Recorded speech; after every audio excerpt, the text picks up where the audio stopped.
Good morning. Today is Friday, June the 12th, year of our Lord 2026. And welcome to the Daily Word. I titled this today, Do Not Be Afraid. When God gives you victory, or when you give all your problems to God, continue to walk in His ways, and God will bless you. Throughout Israel, and we can say the same about us, throughout Israel, 40 years walked through the desert. People were doubting God, and God was unhappy. One of the major times he was unhappy and disgusted with his own people was when he told them to go into a land and take over it. I've given you that land. And a lot of people know the story. One of the biggest stories in the Bible is that he sent them over to conquer Canaan. And only two people, Joshua and Caleb, were the ones who said that we can beat him because God said so. And God told him, I'm going to hand it over to you, and everybody else was afraid. So he punished Israel at that time and said, no one's going to walk into who's of fighting age will walk into the promised land that I had planned for you. So he had them walk around the desert wilderness for 40 years until everyone died off who was part of that. All the men died off who was part of a battle age at that time and was afraid to go into the land that God gave him. This is another one where God gave Joshua the land of Ai.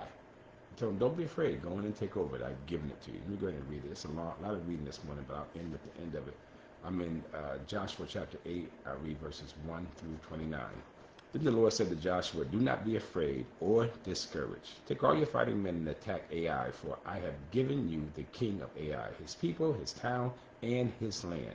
You will destroy them as you destroyed Jericho and its king, but this time you may keep the plunder and the livestock for yourselves. Set an ambush behind the town.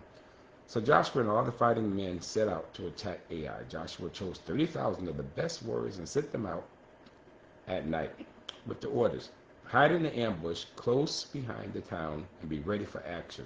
When our main army attacks, the men of Ai will come out to fight as they did before, and we will run away from them. But we will let them chase us until we have drawn them away from the town, for they will say, the Israelites are running away from us as they did before.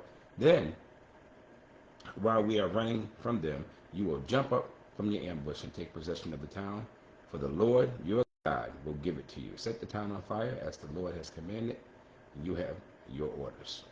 So they left and went into the place of ambush between Bethel and the west side of Ai, but Joshua remained among the people in the camp that night.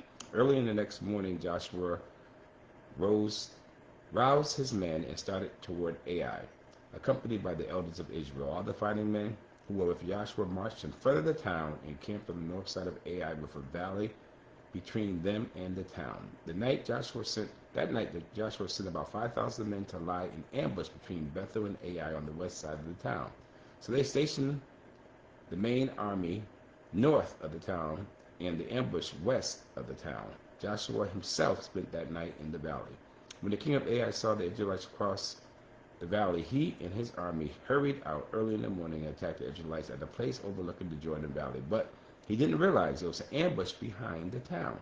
Joshua and the Israelite army fled toward the wilderness as though they were badly beaten. Then all the men in the town were called out to chase after them. In this way, they were lured away from the town.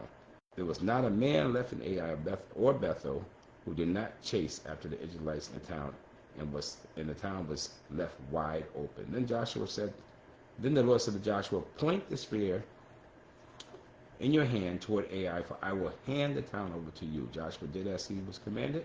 As soon as Joshua gave this signal, all the men in the ambush jumped up from the position and poured into the town. They quickly captured it and set it on fire. When the men of Ai looked behind them, smoke from the town was filling the sky, and they had nowhere to go. But the Israelites who had fled in the direction of the wilderness now turned on their pursuers. When Joshua and the other Israelites saw that the ambush had succeeded and that smoke was rising from the town, they turned and attacked the men of Ai. Meanwhile, the Israelites who were inside the town came out and attacked the enemy from the rear. So the men of Ai were caught in the middle with the Israelites fighters on both sides. Israel attacked them, and not a single person survived or escaped. Only the king of Ai was taken alive and brought to Joshua.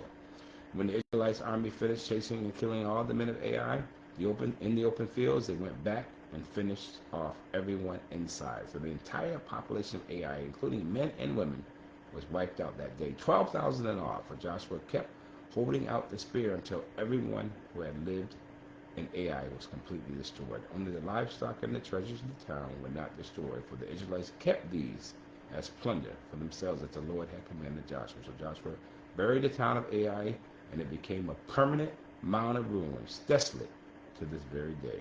Joshua impaled the king of Ai on a sharpened pole and left him there until evening. At sunset, the Israelites took down the body as Joshua commanded and threw it in front of the town gate.